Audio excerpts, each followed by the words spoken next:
사공이 많으면 배가 산으로 간다. 이렇게 이제 이 속담의 뜻이 뭐냐, 이제 그런 문제를 냈는데, 또 뭐 우리 다 잘 알듯이 이제 의견이 많으면 뭐 이렇게 분분해지고 하는 것인데, 어떤 학생이 이런 답을 썼어요. 여럿이 힘을 합치면 못할 일이 없다. 재미있잖아요. 근데 얼핏 들으면 사실은 들어보니까 그게 또 매우 의미가 있는 말이에요.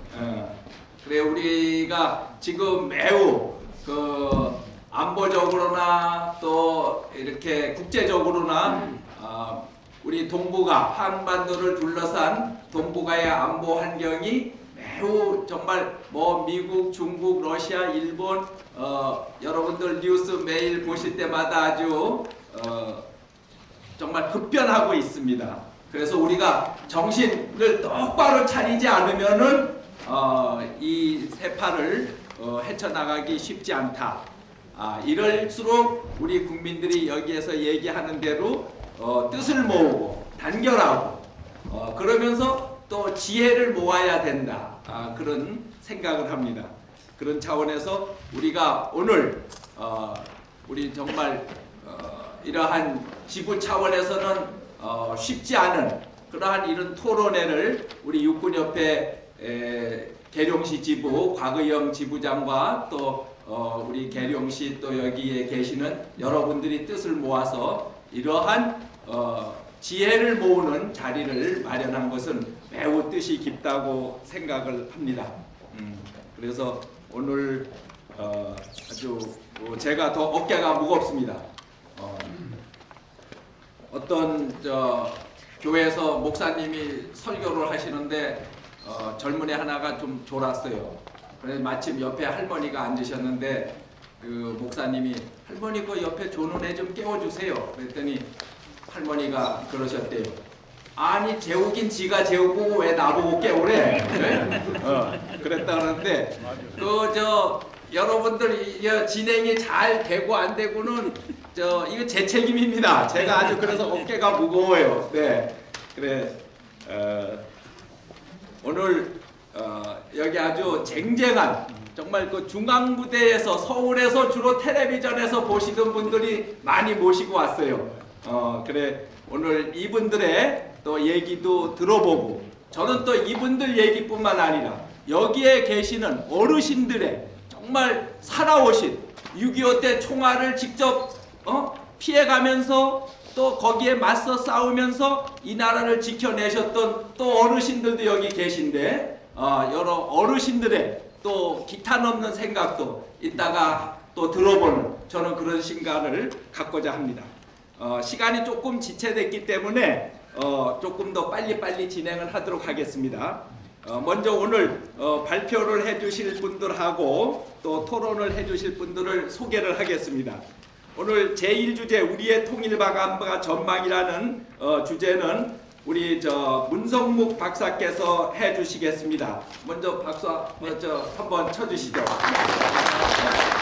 여러분들 종편 TV 틀면은 이틀에 한 번씩 나오시는 분입니다. 우리 문성묵 박사는 군대에서 장군으로 예편하셨을 뿐만 아니라 옛날부터 남북 군사 실무회담의 수석 대표를 하셨고 지금도 국가전략연구원에서 통일전략연구센터장을 맡고 계시는 우리나라 아주 통일안보 분야에 또 북한 문제의 최고 전문가 세 손가락 안에 꼽히는 분입니다. 그래서 오늘 우리 문성묵 박사의 주제를 들어보고 그 다음에 주제를 두 개를 바로 이어서 듣겠습니다. 두 번째는 우리 평화통일 기반 조성을 위한 국민합의적 안보태세에 대해서는 우리 정원영 박사, 현재 카이다 대한민국 우리 국방의 모든 정책을 연구하는 카이다의 책임 연구원입니다. 우리 청와대 아주 위기관리 또 자문위원 등 우리나라 안보 문제와에 대해서 모든 자문을 하는 아주 최고의 또 전문가입니다. 오늘 이제 주제 발표는 이렇게 두 분이 하시고 토론은 세 분이 해주시겠습니다. 우리 통일연구원 선임연구원이면서 YTN 해설위원을 하고 계시는 정영태 박사님. 네, 반갑습니다. 다음에 또 아주 현역 시절부터 또 예비역이 되신 이후까지도 국제문제 전문가, 또 남북문제 아주 전문가로 활발하게 활동하고 계시는 가톨릭대학교의 이석중 교수님, 우리 박사님.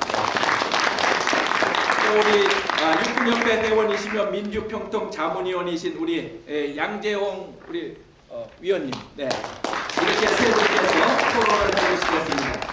그래서 준비는 많이 하셨는데 자료는 여러분들 가진 거를 보시고 발표는 제가 조금 통제를 하겠습니다. 그래서 발표는 15분을 딱 지켜주시고 토론은 5분씩 이렇게 해주시기를 바랍니다. 네. 그러면 우리 먼저 문성육 박사 우리의 통일 방안과 전망에 대한 말씀을 듣겠습니다. 예, 사회를 보시는 이관빈 연구소장님은 제가 국방부 경비통제 차장을 할 때 실장님 제 직속 상관을 모셨던 상관이십니다. 상관님 앞에서 제가 발표를 하다 보니까 위축이 돼가지고요. 그러나 우리 또 소장님은 유머가 풍부하시고 또 우리 후배들에게 리더십이 어떤 리더십인가 하는 것에 대해서 정말 표상으로 잘 보여주시는 훌륭한 선배자분이십니다. 제게 주어진 시간이 15분입니다. 지금 이제 저 뒤에 있는 시계도 45분이기 때문에 딱 정각에 맞추도록 하겠습니다. 자료가 나누어져 있습니다만 자료는 나중에 돌아가셔서 시간 나실 때 한번 읽어보시면 통일과 관련해서 어디 가서 한 말씀 하시는데 아마 도움이 되실 거라고 생각이 듭니다. 저는 오늘 짧은 시간 동안 통일을 왜 해야 하는지, 우리가 어떤 통일을 해야 하는지, 또 우리가 원하는 통일을 하기 위해서는 어떻게 준비해야 하는지 이 세 가지를 중심으로 간단하게 말씀드리겠습니다. 왜 통일을 해야 하는가? 아마 여기 앉아 계신 어르신들, 우리 선배님들 모두가 통일을 반대하는 분은 아마 없으시리라고 생각이 듭니다. 그러나 통일을 왜 해야 되느냐고 물어보면 일목요연하게 답변하기가 아마 어려울 수도 있어요. 그래서 여러분에게 소재를 좀 제공해 드리겠습니다. 첫 번째는 우리는 원래 하나였기 때문에 통일을 해야 합니다. 아시다시피 우리 반만년 역사입니다. 그 중에 분열됐던 시기는 10%도 되지 않습니다. 지금 분단 70년이라고 하지만 반만년이라고 하는 긴 역사를 생각하면 얼마 안 되는 기간입니다. 따라서 우리는 원래 하나였기 때문에 하나로 돌아가야 합니다. 그래서 우리 헌법 3조에 대한민국의 영토는 한반도와 그 부속도 서로 한다라고 되어 있습니다. 비록 휴전선으로 갈려 있습니다만 휴전선 이북에 대한 우리의 관할권, 우리의 수거권을 우리 헌법에서 명시하고 있습니다. 최근에 한일 국방장관회담에서 우리 장관께서 일본의 안보법제 개정을 통해서 이제 한반도에 자유대가 진출할 경우 이북 지역에 갈 때도 우리의 동의를 받아야 된다라고 얘기를 하니까 애둘러서 답변을 했습니다. 대한민국의 관할권은 휴전선 이남으로 본다. 그 이후 이북의 관할권에 대해서는 국제법과 원칙에 따라서 검토하겠다라는 그런 얘기를 했어요. 따라서 우리가 앞으로 통일을 위해서는 그 부분에 대한 노력이 좀 필요하다고 생각합니다. 두 번째, 우리가 통일을 왜 해야 하느냐? 저는 통일이 최고의 안보라고 생각합니다. 아시다시피 우리를 가장 위협하는 집단이 바로 북한입니다. 위협을 해결하면 우리 안보는 튼튼해집니다. 따라서 북한을 하나로 만들어버리면 우리 안보는 튼튼해집니다. 물론 중국도 막강한 군사력을 가지고 있고 러시아나 일본이 군사력을 가지고 있지만 그 나라가 우리를 공격하겠다고 생각하지 않습니다. 따라서 북한과 하나가 되는 것이야말로 최고의 안보다. 아시다시피 북한은 대남 적화 전략을 지금도 포기하지 않고 있습니다. 6.25 전쟁을 일으켰지요. 60년대 이후 최근 목함질의 포격 도발까지 끊임없는 도발을 하고 있고 지금도 핵을 개발하고 미사일을 가지고 우리를 위협하고 있습니다. 따라서 우리는 북한을 하나로 만드는 것이야말로 최고의 안보의 길이다라고 하는 걸 말씀을 드리고 싶습니다. 세 번째 우리가 통일을 해야 하는 이유는 북한 주민의 행복을 위해서입니다. 저는 이산가족 2세입니다. 우리 아버님이 평안북도 철산, 동창리, 미사일 발사 기지 있는 곳이 우리 아버님 고향입니다. 한 번도 못 가봤습니다. 물론 회담을 위해서 평양도 가고 개성도 가고 금강산도 다녀왔습니다만 아버님 고향을 못 가봤습니다. 북한에 있는 우리 동포들, 물론 집권자들, 우리를 적대하는 세력들을 빼고 말씀을 드리는 겁니다. 일반 주민들. 그 사람들은 전 세계 지구상에서 가장 인권 탄압을 받고 있고 가장 어렵게 살고 있습니다. 행복이 무엇인지, 자유가 무엇인지 모릅니다. 넘어온 탈북 주민들로부터 얘기를 들어보면 대한민국 넘어와서 제일 좋은 게 뭐냐 그랬더니 자유가 최고입니다. 자유롭다는 게 제일 좋습니다. 북한 주민들에게 참 자유를 주기 위한 그 방법은 역시 통일이다라고 생각합니다. 마지막 네 번째는 우리 대한민국의 제2의 발전입니다. 우리 여기 계신 어르신 우리 선배님들 계십니다만 여러분들의 피와 땀의 노력이 있었기 때문에 오늘의 대한민국이 존재할 수 있었습니다. 그런데 제2의 도약을 위해서는 통일이야말로 제2의 한강의 기적을 만들 수 있는 길입니다. 아시다시피 경제적으로 어렵습니다. 우리가 가지고 있었던 경쟁력이 이제 거의 떨어지고 있습니다. 따라서 이 고비를 넘기지 않으면 우리는 다시 어려운 상황이 도래할 수 있습니다. 그러나 통일은 우리가 경제적으로 재도약할 수 있는 좋은 기회가 되기 때문에 우리는 통일을 해야 합니다. 대통령께서 작년 1월 달에 통일은 우리에게 대박이 될 수 있습니다. 대한민국 재도약의 기회입니다라는 말씀을 하셨어요.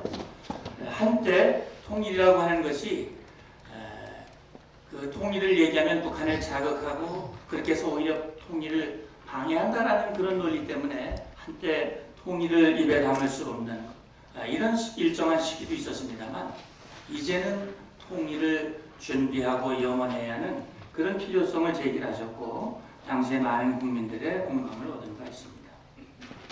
그러면 우리가 어떤 통일을 해야 되겠느냐 하는 것입니다. 저는 이렇게 생각합니다. 통일이 되는 방법은 통일로 가는 길이 대략 네 가지 갈래로 정리할 수 있다고 봅니다. 첫째는 합의에 의한 평화 통일입니다. 두 번째는 북한이 급히 망했을 경우, 급변 사태에 의해서 북한이 붕괴됐을 경우 우리의 힘에 의해서 흡수 통일하는 방법입니다. 세 번째는 전쟁이 일어나서 무력으로 힘으로 통일을 이루는 것입니다. 네 번째는 북한이 지금 통일전선 전략을 하고 있는데 그것에 의해서 우리 내부가 흔들리고 무너져가지고 북한에 의해서 적화 통일 당하는 이런 그런 시나리오도 하나 상정해 볼 수 있습니다. 그렇다면 이 네 가지 갈래 중에서 어떤 게 제일 좋겠습니까? 제일 좋은 것은 평화 통일입니다. 합의에 의한 평화 통일이 우리가 추구해야 하는 최고의 통일입니다. 따라서 1994년 김영삼 정부 당시에 여야 보수 진보가 모두 뜻을 합해서 하나의 통일 방안을 만들었습니다. 그것을 우리가 민족 공동체 통일 방안이라고 얘기를 합니다. 그래서 이것은 3단계로 구성이 되어 있지요. 1단계가 화해협력 단계, 2단계가 남북연합 단계, 3단계가 일체제 1국가 통일입니다. 이것이 1994년도에 우리의 통일 방안으로 정립된 이후에 정부가 여러 번 바뀌었습니다만 우리의 공식 통일 방안을 바꾸지 않고 있습니다. 지금도 우리의 정부의 공식적인 통일 방안은 이 민족 공동체 통일 방안입니다. 그렇다면 우리가 어떤 통일을 해야 하겠습니까? 자유민주주의에 기초한 평화 통일을 해야 합니다. 북한이 붕괴되면 우리가 자동적으로 흡수해서 통일할 수 있다. 쉬운 일이 아닙니다. 전쟁에 의해서 통일되면 폐허 위에 통일되면 무슨 의미가 있겠습니까? 적화 통일이 된다? 이건 상상하기도 싫은 시나리오입니다. 따라서 우리가 원하는 자유민주주의 체제에 의한 평화 통일을 위해서 우리가 어떤 준비를 해야 할 것인가? 저는 세 가지를 여러분에게 강조하고 싶습니다. 첫 번째가 안보입니다. 지금 이제 여기 이번 우리 세미나의 주제에 이렇게 돼 있고, 아까 우리 지사님께서 정말 가슴을 울리는 말씀을 해주셨어요. 안보에는 여와야가 따로 없다. 보수와 진보가 없다. 지역이 따로 없다. 남녀노소가 따로 없다. 이런 말씀을 하셨고, 정치 지도자가 안보를 정치적인 이익으로 삼으면 안 된다. 라는 말씀하실 때 굉장히 공감이 됐습니다. 이번에 북한이 8월 초에 목함지뢰 도발을 했습니다. 그리고 우리 영토를 향해서 포를 쏘아댔습니다. 그리고 우리가 확성기를 켰죠. 응징 조치로서. 그랬는데 그 확성기를 끄게 하기 위해서 우리를 협박하고 48시간 최후 통첩을 해가면서 준전시 상태를 선포하고 잠수함을 갑자기 우리 감시망에서 사라지게 만들고 협박과 긴장의 수위를 최고조로 올렸습니다. 그런데 특이한 사실은요. 저는 북한 군인들과 회담을 50차례 가까이 했고요. 이번 목함지뢰의 중심 인물인 김영철과도 여러 번 대좌해서 회담을 했습니다. 그런데 이번에 특이한 사항을 발견했습니다. 뭐냐? 48시간 최후 통첩을 해놓고 24시간도 안 돼서 회담하자고 나왔습니다. 그 배경이 어디에 있을까? 그 배경은 우리의 튼튼한 힘이었습니다. 과거 천안함 때 우리 국론은 분열됐습니다. 정부가 발표하는 거 일부에서 믿지 않았습니다. 여야가 갈렸습니다. 보수와 진보가 갈렸습니다. 이번엔 아니었습니다. 모두가 하나 되었습니다. 특히 젊은 장병들이 전역을 연기하면서까지 나라를 지키겠다고 나섰습니다. 김정은이 판단해 자기가 흔들면 어떻게든 뭔가 자기 뜻을 이루겠다고 하는 그 생각이 잘못됐다고 하는 것이 입증이 됐습니다. 48시간 후에 확성기 안 끄면 김정은이가 강력한 군사행동을 해야 하는데, 군사행동을 해봐야 돌아올 것은 엄청난 응징이 돌아올 것이고, 김정은이의 체면은 땅에 떨어져서 소위 말하는 최고 존엄이 고두박질하게 됐습니다. 황병서와 김양관이가 고성발로 뛰어나왔습니다. 그래서 합의가 나온 것이지요. 그래서 통일, 우리가 원하는 자유민주주의 체제에 의한 평화통일은 북한의 변화가 전제되어야 합니다. 북한이 지금까지 포기하지 않고 있는 대남적과 통일은 결코 이룰 수 없다고 하는 것을 김정은이와 집권 세력이 뼈저리게 깨닫게 만들어 주어야 합니다. 북한이 가지고 있는 핵무기 미사일 결코 사용할 수 없다. 그것이 자기들의 정권과 체제를 지켜주는 보검이 아니라 오히려 자기들 망하게 하는 독약이 될 수 있다라고 하는 생각을 갖도록 만들어 줘야 합니다. 그 기초가 바로 안보입니다. 근데 안보는 어디서 출발하느냐? 우리는 6.25 전쟁을 한미 동맹 또 유엔군의 지원을 힘입어서 우리 자유민주주의 가치를 지켜냈습니다. 한미동맹 연합방위 체제가 우리 안보의 기초요 틀입니다. 따라서 한미동맹을 공고해야 하는 것이 중요합니다. 그리고 중요한 것은 정말 민과 군이 하나가 되어야 합니다. 최근에 우리 군이 이러저러한 일들로 인해서 국민들의 불신을 받는 그런 요인들이 나타나고 있는 것을 저는 안타깝게 생각합니다. 그런 것들을 극복하고 우리 군은 국민의 신뢰를 받는 군으로 계속 유지될 수 있어야 된다고 생각합니다. 두 번째는 통일을 위한 우리 국민의 열정이라고 생각합니다. 통일이 되려면 통일을 원하는 마음이 있어야 합니다. 그래서 통일은 반드시 이루어져야 된다고 하는 강한 열정과 통일은 언젠가 반드시 이룰 수 있다고 하는 확신이 우리 국민들 모두에게 같이 돼야 합니다. 그리고 20년 전에 만들어진 우리의 민족 공동체 통일 방안이 지금 현실적으로 적합한 것인가 하는 것들을 검토하면서 지금 통준위가 만들어져 있습니다만 이런 것들을 발전시켜야 된다고 생각합니다. 마지막 한 가지만 더 말씀을 드리겠습니다. 국제적인 지지를 확보하는 일입니다. 우리 분단이 우리 뜻에 의해서 갈라지지 않았습니다. 미국과 소련, 국제사회가 자기들의 입장에서 남과 북을 갈라놨습니다. 이제 남과 북이 하나가 되려면 국제사회의 지지와 협조가 기묘합니다. 그런 차원에서 우리 대통령께서 지난 9월, 10월 연이어서 중국의 시진핑 미국의 오바마 대통령과 만나서 통일 문제를 얘기를 하고 통일에 대한 전략을 협의하기 위한 협의체를 만드는 것은 아주 잘한 일이라고 생각합니다. 따라서 우리가 일본과도 이 정상회담을 했는데 일본이 밉지만 우리의 안보와 통일을 위해서는 일본의 협조도 필요합니다. 그런 차원에서 우리가 통일 외교를 해야 합니다. 저는 한 가지만 더 말씀을 드리고 끝내겠습니다. 우리의 통일 여론의 지지를 받는 방법은 우리 다문화 가정들이 있거든요. 탈북민들이 있거든요. 유학생들이 있습니다. 이 사람들이 우리의 역사를 잘 알고 정말 대한민국 중심으로 통일되는 것이야말로 진짜 모든 문제를 해결하는 길이고 그것이야말로 자국의 이익에도 부합된다라고 하는 생각을 갖도록 우리가 끊임없는 노력을 해야 한다고 생각합니다. 오늘 이렇게 계룡 씨가 이런 자리를 마련하고 여러분들이 우중에도 함께한 것도 그 힘이 된다고 저는 생각합니다. 감사합니다.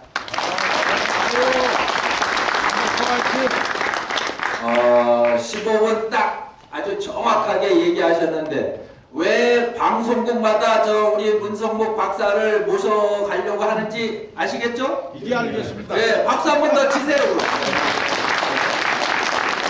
네, 정말 아주 적응하고 아까 제가 직책상 제가 그런 역할을 했지만 사실 전문성에 대해서는 저보다 훨씬 선생님이고 제가 많이 배웠습니다. 사실은. 네, 그래 우리 정원영 박사님 그럼 두 번째 평화통일 기반 조성을 위한 국민 합의적인 안보 태세. 좀 말씀은 여기는 좀 어렵게 돼 있지만 여기 아주 어르신들도 다 잘 쉽게 이해하실 수 있는 아주 쉬운 말로다가 앞으로 15분 동안 말씀을 해주시겠습니다. 박수로 맞이해주세요.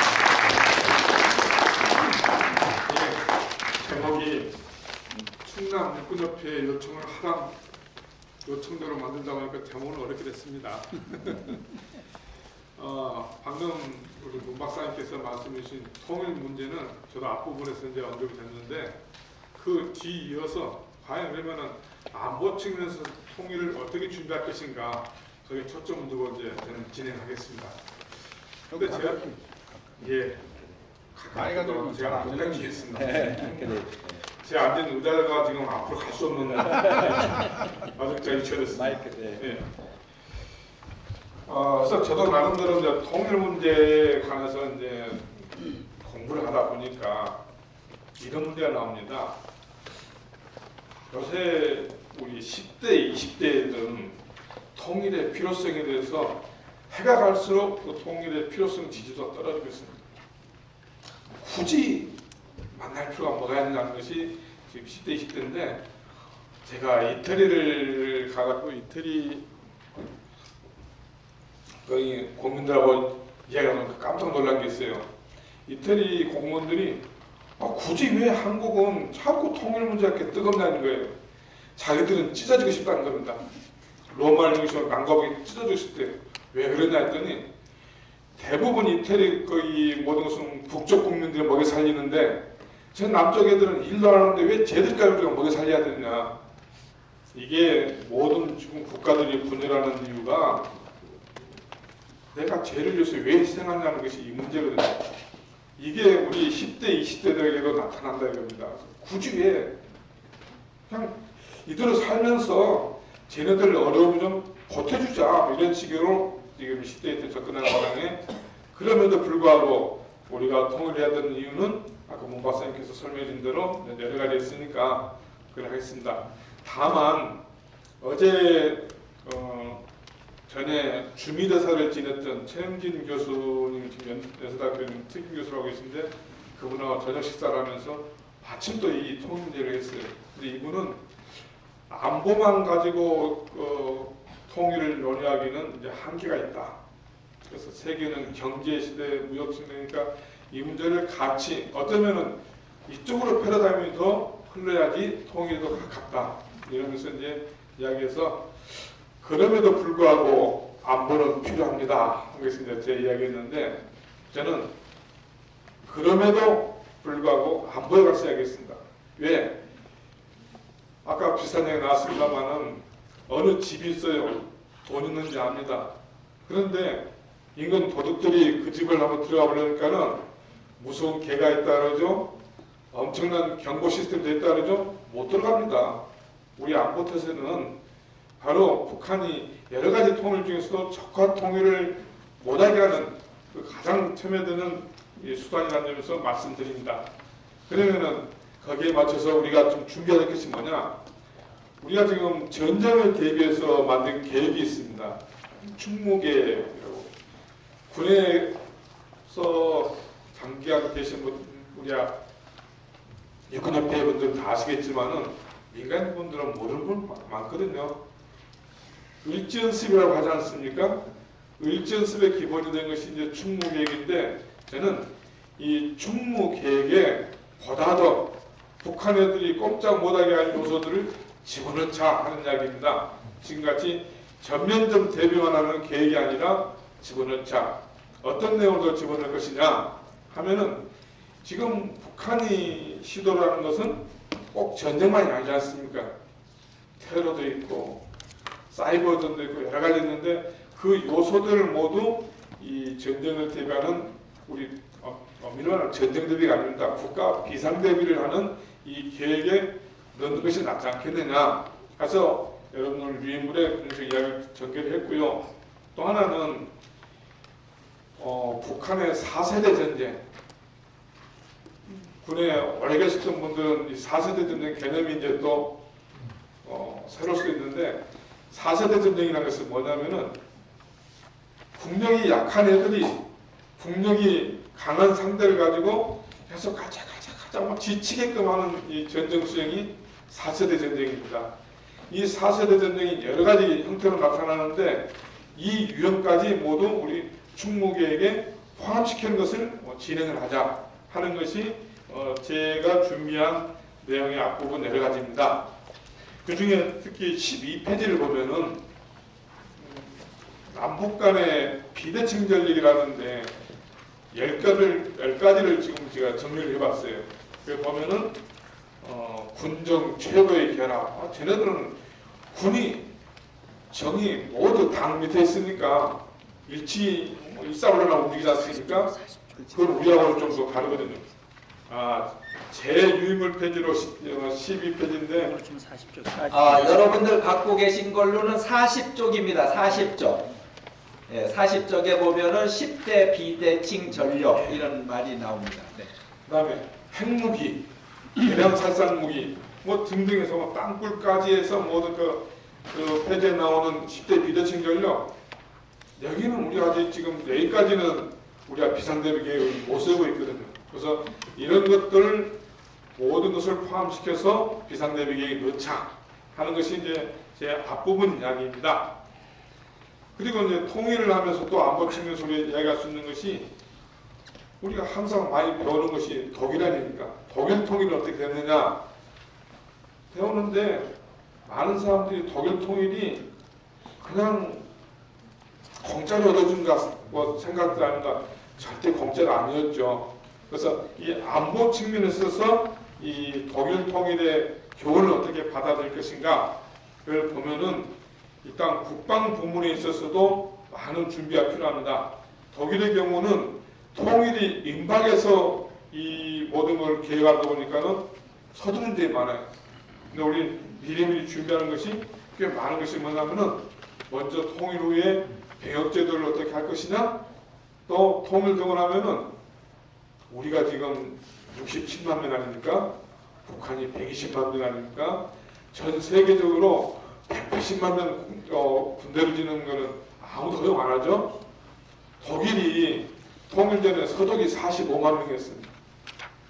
동독이 그때 뭐 80몇만 원에서 거기도 한 120몇만 있거든. 통일 후에 35만 명으로 군대가 줄었습니다. 그건 우리라고 우리가 120만 명 가는 것을 주변국이 인정하겠습니까?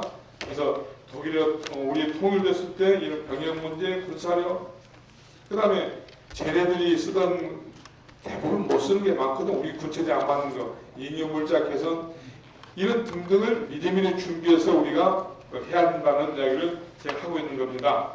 또 하나는 독일이 통일 과정에 동부사령부를 만들었어요. 이 동부사령부를 동독에 집어넣어서 사전에 이 통일 직후에 문제가 될 것들을 정리를 먼저 했거든요. 우리도 이런 조직이 필요하다 이겁니다. 뭐 굳이 이야기하면 우리는 이제 뭐 북부사령부가 되겠네요. 이제 하는 식으로 해서 하는데 이 부대가 할 일이 뭐냐면은 적어도 북한 지역에 있는 모든 군사시설이라든가 모두 등등 하면서 적어도 북한군이 한국군에 편입되는 과정에서 안심하고 올 수 있는 방안을 모두 모색해야 되는 것입니다. 즉 우리가 점령군으로서 인식하는 것이 아니라 민족화합 측면에 있어서 쟤네들 군지 체계를 그대로 가져올 수 있는 이런 것을 우리가 준비를 해야 한다 이거죠. 또 마지막으로 우리가 독일 통일에서 할 수 있는 뭐냐면은 통일된다 하면 당장 북한이 무슨 죄가 있겠습니까? 진짜 북한은 아까 계속 그 모두서 말했듯이 진짜 못 사는 애들이거든요. 그럼 걔네들한테는 어떤 일이 필요하냐면 일단 산업을 일단 부흥시켜야 되는데 남북이 같이 살려면은 여러분들 생각할 때 사업하신 분들은 통일되면은 어느 분야가 제일 돈 벌 것 같습니까? 건설 부문, 경공 부문 이런 부분이거든요. 근데 이런 부분을 산업 측면에 맡겨줄 수 없습니다.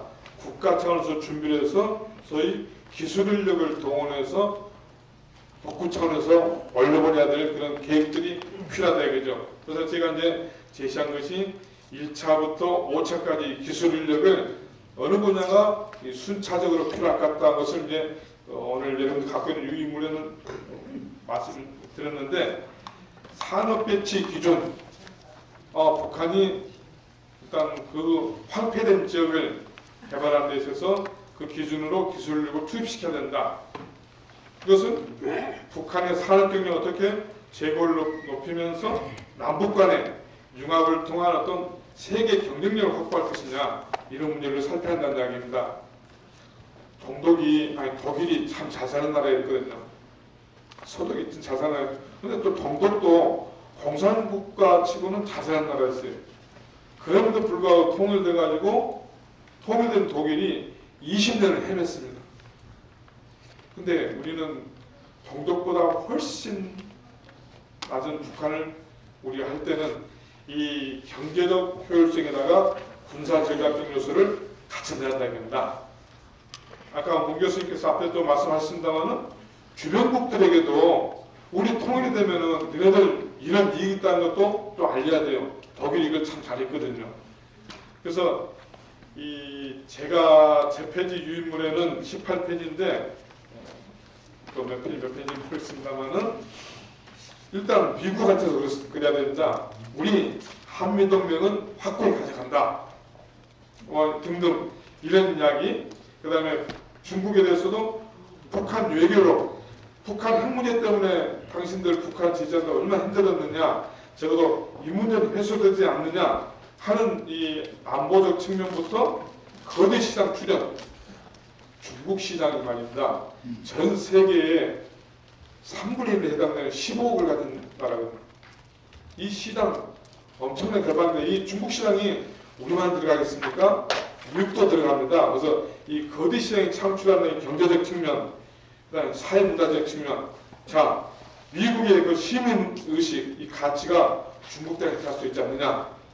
또 중국도 아시아권에서 유교국가권이 5개 국가 있는데 중국이 이 유교권에 대해서는 맹주 아닙니까? 이 너네 중국 유교권이 세계적으로 확산할 수 있는 기회가 된다.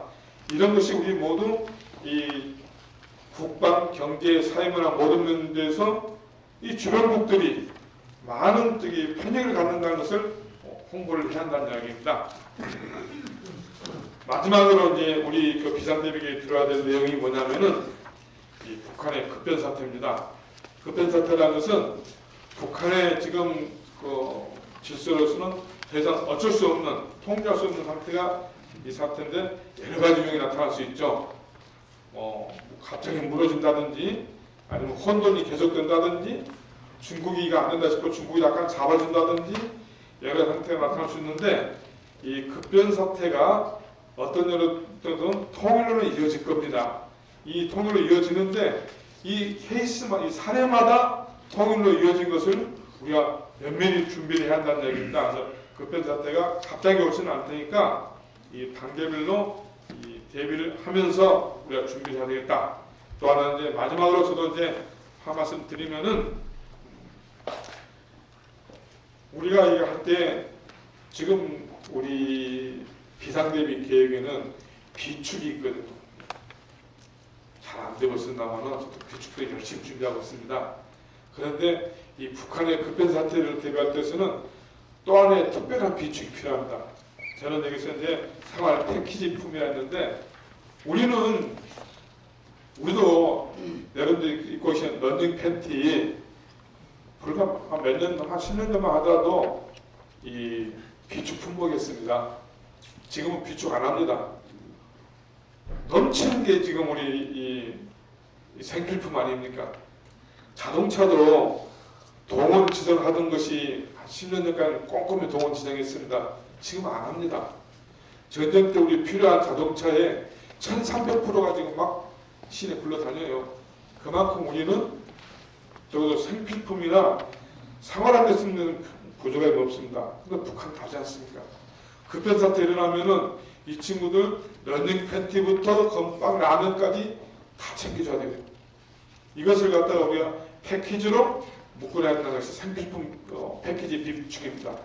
이런 식으로까지 우리가 이 전쟁을 대비하는 국가 비상대비하는 이 비상대비 계획에 전반적으로 모두 우리가 갖춰야 된다는 것이 오늘의 제 마지막 이야기겠습니다. 결론을 말씀드리면은 통일 쉽지 않을 겁니다. 여전히 쉽지 않고, 주변국도 쉽지 않을 거고, 우리 국민들도 장차 통일의 주역이 될 10대, 20대들 왜 통일해야 되나 인식이 커가지 않습니까? 그럼에도 불구하고 이 동북아적 평안 정착 측면에서도 우리는 통일이 필요하다. 그래서 꼭 명심해야 될 것은 국방부문이 허술한 통일은 이거는 또 하나의 새로운 비극이다. 이런 식으로 제가 정의를 내리면서 마치겠습니다. 감사합니다. 이제 통일에 대해서 우리가 구체적으로 또 안보 분야에서 어떻게 대비를 해놔야 될지를 아주 잘 말씀을 해주셨습니다. 그래 우리 다음 토론은 각 5분씩 그럼 시간을 잘 지켜서 좀 해주시기 바랍니다. 5분 이내로. 정영태 박사님 먼저 말씀하시죠. 예, 안녕하십니까. 사실 서울서 KTX를 타고 갈 때도 KTX를 타고 오늘 계산 때문에 꽤 되더라고요. 그래서 거기에 또 시간까지 계산을 되면은 이 상당한 그 비용입니다.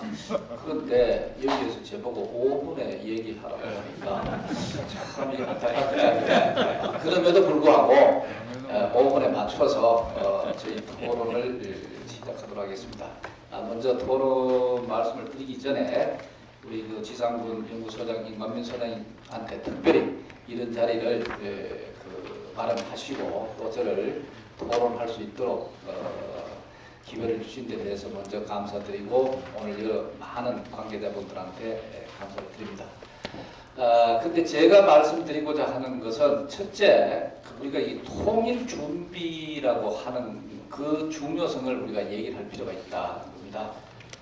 지금 우리 아까 우리 문성목 박사께서 충분히 조목조목 잘 설명을 해주셨습니다만 지금 박근혜 정부 들어와서 통일은 대박이다. 그러면서 통일을 준비를 해야 된다. 이렇게 얘기하니까 일부 많은 사람들이 이렇게 얘기를 합니다. 남북한 관계가 이렇게 경색돼 있고 대화조차도 안 되는데 무슨 통일이냐? 귀신 신하라 까먹은 소리 그만해라. 이런 얘기를 많이 하고 있습니다. 참 여기에 대해서 우리가 좀 반성해봐야 될 일이 뭐냐 하면은 사실은 우리가 지금까지 통일이라고 하는 것은 우리 무성국 박사께서 또 여러 가지 이 형태로 이루어진다고 시나리오를 제시하셨습니다. 그러나 어떤 통일이든 사실 통일은 도덕과 같이 온다. 우리 대통령께서 얘기하신 것처럼 도덕과 같이 온다는 건 언제 올지 모른다. 내일이 올 수도 있고 모레 올 수도 있고 하는 그런 것이 있다. 자, 그런 것을 위해서 우리가 준비가 안 됐을 때는 재앙이 될 수가 있다. 통일 자체가. 자, 그렇기 때문에 우리가 이 통일이라고 하는 것을 미래라고 생각을 하지 말고 그 도덕이 오늘 온다. 그래서 우리한테는 통일이 오늘이라고 하는 그런 개념을 가지고 있어야 된다. 그럼 통일이 오늘인데 통일 준비를 하지 말아야 되겠습니까? 바로 오늘 통일 준비를 해야 된다는 겁니다. 사실은 이제까지 우리가 통일 그런 것을 준비를 안 하다 보니까 우리가 지금 통일 하긴 해서 우리의 소원은 뭡니까? 통일이잖아요. 그죠? 그래 하면서도 준비를 하나도 안 됐어요. 우리 하물며 저희 연구원조차도 저 통일연구원인데 그때 사안별로 그게 대응하다 보니까 실질적으로 통일을 준비해야 될 여러 가지 아주 디테일된 준비가 안 되어 있어요. 그래서 저희도 반성합니다. 자, 그렇기 때문에 지금부터라도 우리가 통일 준비라는 개념을 그 필요성을 강하게 인식하고 이것을 하고 지금부터 준비를 해줘야 우리가 기본적인 통일을 위한 디자인 속에 그 플랜 속에 우리가 하나하나 액션 플랜 자체를 우리가 집어 들어갈 수가 있다. 이래야 될 겁니다. 그렇기 때문에 항상 이 통일은 미래로 생각을 하기 때문에 준비라는 게 무슨 귀신 신하를 까먹은 소리냐 하는데 그것이 아니라 통일은 오늘이라는 개념을 가지고 하신다면은 바로 우리 그 준비의 필요성. 그렇기 때문에 우리 박근혜 대통령께서 통일은 대박이다 준비하는 일에 대해서 여러분들이 적극적인 이 지원이 필요하다 이렇게 생각하고요. 그 다음에 통일이라고 하는 것은 우리가 아까 여러 가지 시나리오가 있었습니다만은 기본적으로 평화적 통일입니다. 근데 평화적 통일에서 그 기본이 되는 안보라고 하는 데 대해서 확고한 것이 어느 정도 유지가 되어 있지 않고 그것이 또 강화가 되어 있고 이것 자체를 우리가 지키고자 하는 그런 구조가 되어 있지 않을 때는 통일은 오히려 재앙입니다. 우리한테. 왜 그러냐면 우리는 이미 한번 경험을 했을 겁니다. 김대중 대통령 시절하고 그 다음에 노무현 정부 시절하고 막 교류하다 보면은 그게 통일이 아니냐. 이래 하면 준비가 하나도 안 됐습니다. 통일에 대해서. 자, 그럼 그 과정에서 뭐가 일어나느냐. 사실은 안보 구조 자체에 대한 그것이 흐트러져 버렸습니다. 자, 그럼 안보라고 하는 건요, 우리 구조가 있습니다. 첫째, 주체, 객체, 위협이라는 것이 이 안보 구조입니다. 그런데 주체에 있어서 누굽니까? 주체가 누굽니까? 우리 국민이 되어야 됩니다. 다수의 국민이 되어야 되는데 그때는 뭐가 되느냐면은 일부 아니면 아주 그 부분적인 세력이 중심이 된 나름대로 그 통일을 그 남북한 관계를 논하고 교류 협력을 논하고 평화 통일을 논했습니다. 그러다 보니까 주체가 흔들렸습니다. 그다음 두 번째 객체입니다. 객체라는 건 뭐냐? 우리가 뭘 지켜야 될 거냐? 통일을 위해서 통일하는 데서 우리가 뭐를 달성할 거냐? 이거 하는 것은 바로 이 객체입니다. 객체는 바로 뭡니까? 우리의 대한민국의 가치입니다. 지켜야 될 가치입니다. 대한민국 지켜야 할 가치가 뭡니까? 자유민주주의적 가치입니다. 그런데 이게 어떻게 됐습니까? 흔들렸습니다. 흔들리다 보니까 그게 문제가 또 생겼죠. 자, 그 다음에 마지막에 이제 세 번째 구조가 위협입니다. 위협입니다. 평화통일한다? 그리고 그러기 위해서 우리가 남북교류 협력을 해야 된다, 지원해야 된다 막 하면서 뭐라고 얘기했느냐? 이 위협에 대한 인식이 흔들려 버렸습니다. 북한은 우리의 적이 아니라는 것으로 우리 국방 백색조차도 이것을 주적 개념 없어. 넣을 정도로 주적 개념을 없앨 정도로 했습니다. 자, 그러다 북한이 위협이 안 됩니까? 엄청나게 위협이 됩니다. 사실은 우리 그 중앙미군 철수 이런 것을 중심으로 하면서 안보의 어떤 핵심적인 것을 무너뜨려 버렸고 그 다음에 실질적인 어떤 그 핵무장 얘기라든가 이런 것을 오히려 강화하고 있으면서 우리를 위협하고 있는 실체적인 그것임에도 불구하고 이 위협을 개념 자체를 흐트러뜨려 버렸습니다. 자, 이렇게 함으로써 만약에 이 상황으로 평화통일하는 형태로 우리가 좀 더 나아갔을 때 그 평화통일은 우리한테는 재앙이라는 얘기입니다. 자, 그렇기 때문에 앞으로 평화통일을 우리가 논할 때는 이 안보 구조의 이 확장 개념으로서 우리가 이것을 논하고 또 이것을 위해서 달성하기 위해서 실현하기 위해서 노력을 해야 된다. 이런 말씀을 꼭 드리고 싶어서 우리 문성국 장군께서 워낙 내용 자체가 교과서처럼 아주 일목요연하게 분명히 얘기해 주기 때문에 거기에서는 특별히 할 얘기는 없었고 오히려 이제 거기에 좀 사적으로 제가 토론을 대신하고자 합니다. 감사합니다. 자, 오늘 시간을 충분히 못 드려서 죄송한데 제가 그래서 여러분들 채널 이렇게 돌리다 보면 24번이 YTN 나오죠? YTN 24번 맞추면은 이 양반 나옵니다. 우리 정영태 박사님 종종 나와서 오늘 다 못한 말씀 하실 거니까 네. 밤중에만 나오셔, 밤중에만. 네, 그것도 꼭 보시기 바랍니다. 네. 다음은 우리 가톨릭대학교 이석중 교수님 토론해 주시겠습니다. 네.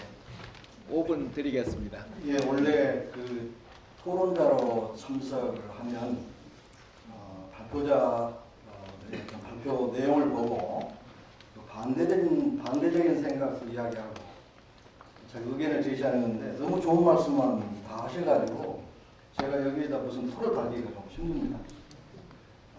저도 이제 좀 덧붙인다면 우리 역대 정부들이 이 정권이 바뀔 때마다 대북 정책을 관리해 왔습니다.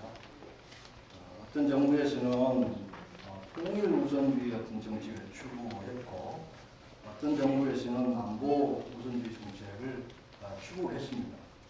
그러다 보니까 우리 국민들이 정권이 바뀔 때마다 어떤 정책에 장단을 맞출 수가 없었던 게 사실입니다.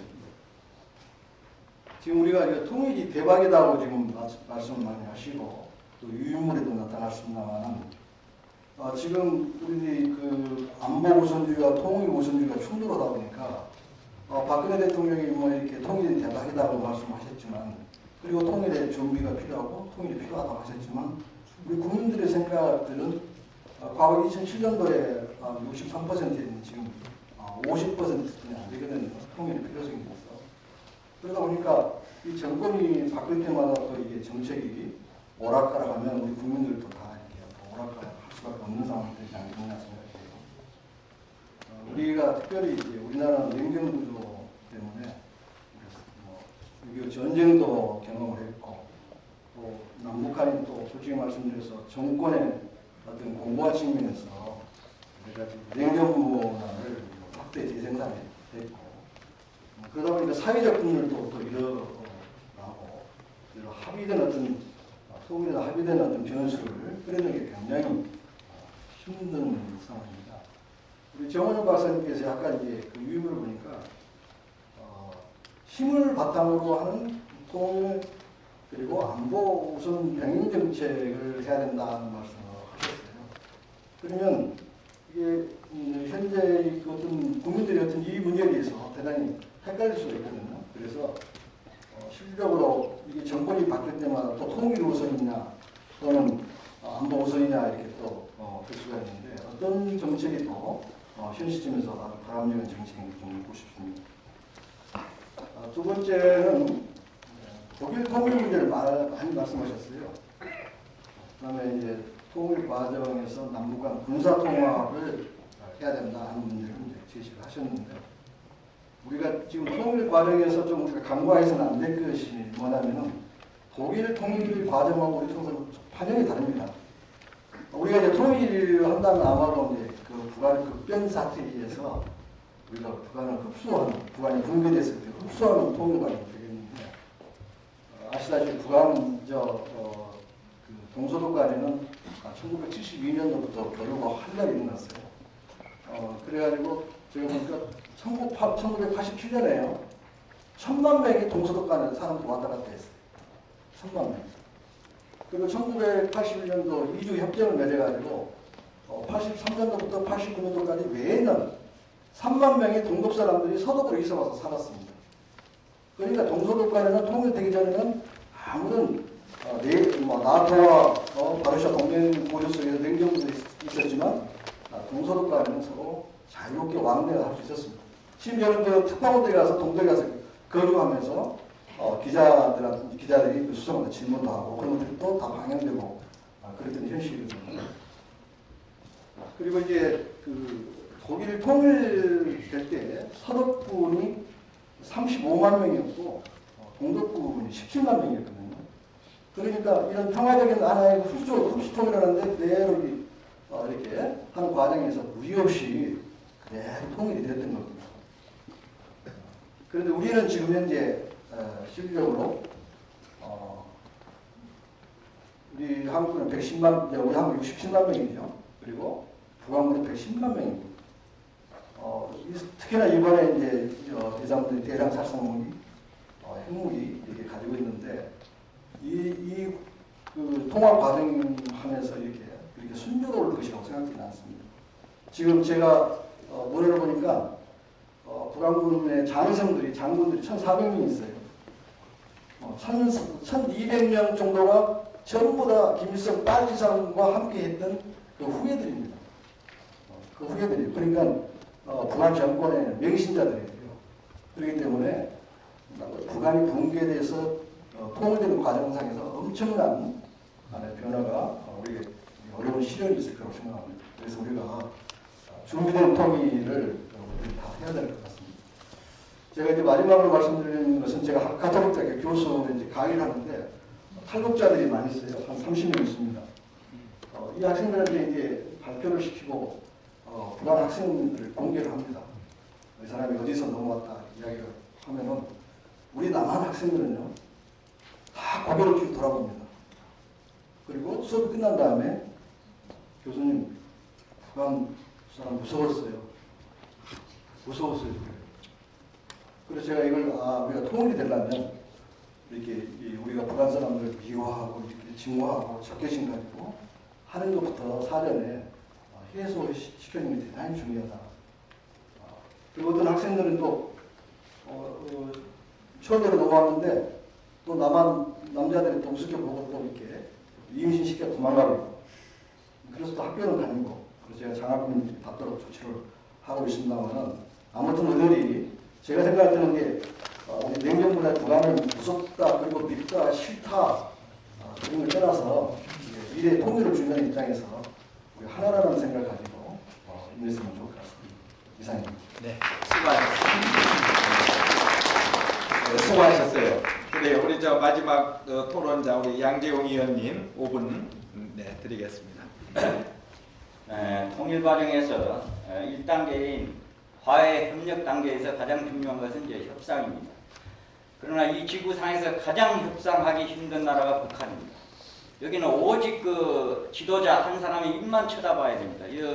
문 박사님께서 군사대표 실무회담으로서 많이 참석을 하셨지만 바로 협상을 하더라도 그 다음날 휴지 조각으로 바뀔 수가 있습니다. 그래서 이번에 8.25 같은 경우는 우리가 거기에 대한 담보, 즉 다시 침략할 경우에는 반드시 방송을 다시 하겠다. 이러한 담보를 잡음으로써 협상이 나올 수 있고 협상을 이행하는 이러한 1단계 화해 협력 단계에서 가장 중요한 협상을 우리가 준수하기 위해서는 어떤 담보를 잡아야 된다 이렇게 생각을 하고 또한 북한은 오직 그 핵만능주의입니다. 핵만 가지게 되면은 미국과 협상도 할 수 있고 또한 남한을 위협도 할 수 있고 김일성부터 김정일이가 유언으로 남긴 게 핵을 반드시 가져라 김정은에게 이와 같이 함으로써 핵은 절대 포기하지 않습니다.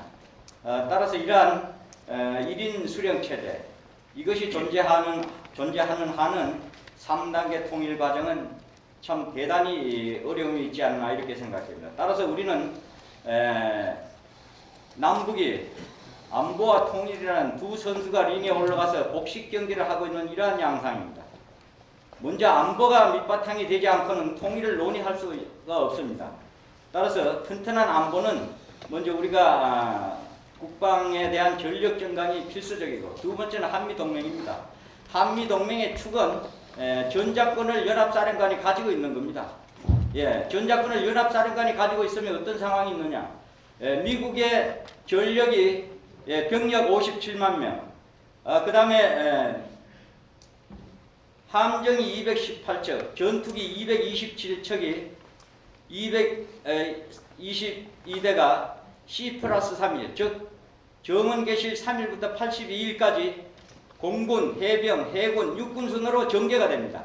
그러나 연합사령관이 작전권을 우리 한국군에게 넘겨줄 경우에는 미국은 상하원 의결을 거쳐야 됩니다. 해외 파병을 할 경우. 그렇게 하고 또 대통령 결재를 받고 이렇게 하다 보면 북한의 5 내지 7일, 철원 오산 축선으로 또한 개성 문산 축선으로 한수 이국을 5 내지 7일 만에 점령하고 나머지 25일 동안 부산까지 전과 확대 개념으로 1개월 안에 남한을 석권한다는 이러한 그 작전 개념을 갖고 있습니다. 이렇게 하다 보면 만약에 연합사령관이 전작권을 갖지 않는다면은 이와 같은 현상이 초래됩니다. 따라서 연합사령관이 전작권을 갖고 있다 하더라도 우리 군의 작전 의도는 연합사령관에게 전략 지침을 주는 것이 한미군사위원회입니다. 한미군사위원회는 양국의 국방장관과 합참의장, 전략본부장이 참석해서 매년 정기적으로 미국에서 한 번, 한국에서 한 번 전략회의를 거칩니다. 거기서 우리 작전 의도를 포함시켜서 연합사령관에게 지침을 주는 겁니다. 그렇기 때문에 연합사령관이 갖고 있다고 해서 우리의 작전 의도를 전혀 흔히 얘기하는 국방주권을 갖지 못하고 있는 거 아니냐, 이건 절대 아닙니다. 따라서 한미안보동맹의 핵심은 전작권을 연합사령관이 보유하고 있는 것이다, 이렇게 볼 수 있습니다. 따라서 통일을 위해서는 강력한 안보태세를 유지하고 한미동맹 강화는 전작권을 유지하는 것입니다. 또 아울러서 주변국에 의해 주변 4강국 중에서 통일을 원하는 것은 미국뿐입니다. 나머지 중국, 러시아, 일본은 사실은 겉으로는 통일을 지지하지만 속으로는 원하지 않고 있는 겁니다.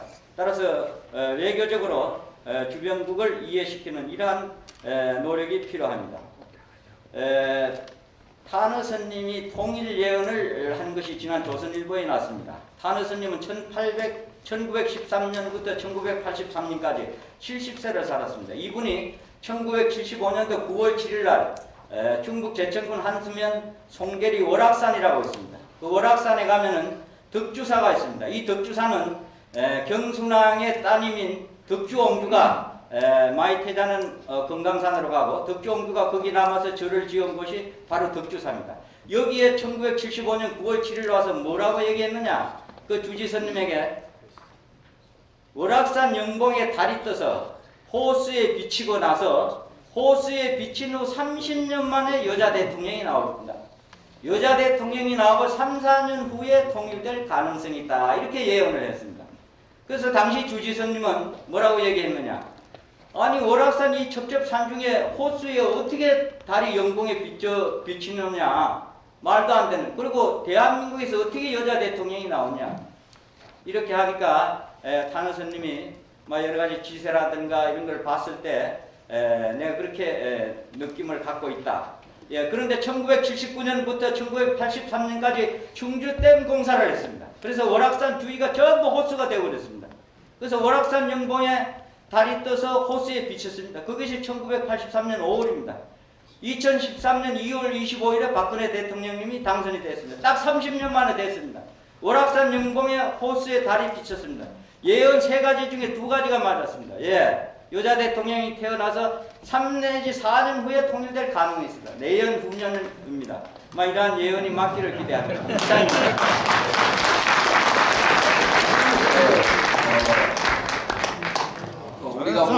우리가 몰랐던 또 사실 하나를 또 오늘 알게 됐습니다. 저기 우리 발표하신 두 분 한 1, 2분 안에 토론하신 분들에 대해서 의견 말씀하실 거 있으시면 1, 2분 안에. 정 박사님. 답변은 거꾸로 하는 거니까요. 아까 이 교수님 말씀에 굳이 택한다면은 통일과 안보가 병행하는 것이 어떤 방법이 아닐까 싶습니다. 왜냐하면은 지금 갈등 요소와 경제 요소가 두 개가 어느 쪽이 통일 패러다임이냐 할 때 이것이 둘이 병행한 것과 같은 논리라 생각합니다. 저는 여기서 말씀 이상입니다. 네. 예, 저도 지금 두 분 토론하신 선생님들이 제게 별도로 질문하지 않으셨기 때문에 결국 우리 한반도 안보상하고 특히 남북관계라고 하는 것이 이중적인 특수관계거든요. 하나는 적대관계고 하나는 화해 협력관계입니다. 그러니까 북한이 화전 양면 전술을 쓰고 있어요. 화해는 화로 대하고 전에는 전으로 대하면 됩니다. 그러니까 우리로서는 북한의 적화 전략을 포기시키기 위해서 강력한 억제력과 도발 시 응징할 수 있는 체제와 능력을 구비해 놓는 것이 안보고요. 그 다음에 또 한 가지 화해협력을 위한 우리 이제 통일이 돼야 되니까요. 그런 차원에서 대화하고 교류협력하고 필요시 지원하고 그런 걸 통해서 북한 사람들의 마음을 얻어내고 북한을 변화시키는 그런 두 가지 노력이 저는 모두가 다 저는 안보와 통일은 별개가 아니고 동전의 양면과 같다고 생각합니다. 이상입니다. 시간이 많이 지체되기 때문에 여기 계신 분들의 의견은 이따가 2부 끝나고 다 통합해서 그때 듣도록 하겠습니다. 그래 아주 그 짧은 시간이지만 매우 의미 있고 또 우리에게 유익한 이러한 말씀들이 있었습니다. 그 사회자로서 이렇게 간략하게 일부를 정리하면은 첫째 우리가 통일해야 된다. 당연히 통일해야 돼. 옛날에 3,000년, 2,000년, 3,000년 조상들은 다 함께 살았는데 우리 시대에 살고 있는 우리는 이렇게 헤어져서 살고 있으면 이 조상한테 면목 쓰는 겁니까? 우리 자손들한테 나중에 우리는 통일 위해서 한 번도 노력한 거 없어. 그냥 살았어. 이렇게 가서 얘기할 겁니까? 통일지향해야 됩니다. 두 번째, 그러나 안보는 튼튼히 해야 된다. 통일만 하다가 더 큰 문제가 생길 수 있기 때문에 안보는 당연히 튼튼하게 해야 된다. 세 번째, 통일 그냥 오는 거 아니다. 우리가 철저하게 준비를 잘 해야 된다. 거기에는 국민의 의견이 통합이 돼야 되고 우리가 모든 국정 분야에서 통일기금부터 모든 제도 이런 것들을 착실하게 준비해 가야 되고 그 다음에 당장 어려운 정치적, 군사적 이런 거부터 하려고 하지 말고 국민들 간에 민간 차원의 쉬운 거부터 동질성을 회복하고 문화적 교류를 하고 이런 쉬운 것부터 해서 점진적으로 노력을 이렇게 해나가야 된다. 그 다음에 이제 네 번째 요소는 우리 이 한반도의 통일 문제는 절대 우리 남북 간에만의 문제가 절대 아니다. 이거는 주변국의 이러한 협조와 동의가 없이는 사실상 어려운 거다. 그렇기 때문에 우리가 국제 관계를 정말 지혜롭게 긴밀하게 잘 해 나가야지 된다. 한 요런 네 가지 정도로다가 요약이 되는 것 같습니다. 우리 일부 토론과 주제를 발표와 토론을 해주신 분들에게 큰 박수를 보내면서 1부 마치겠습니다. 그러면 지금 42분인데 50분에 2부 토론 시작하겠습니다. 네.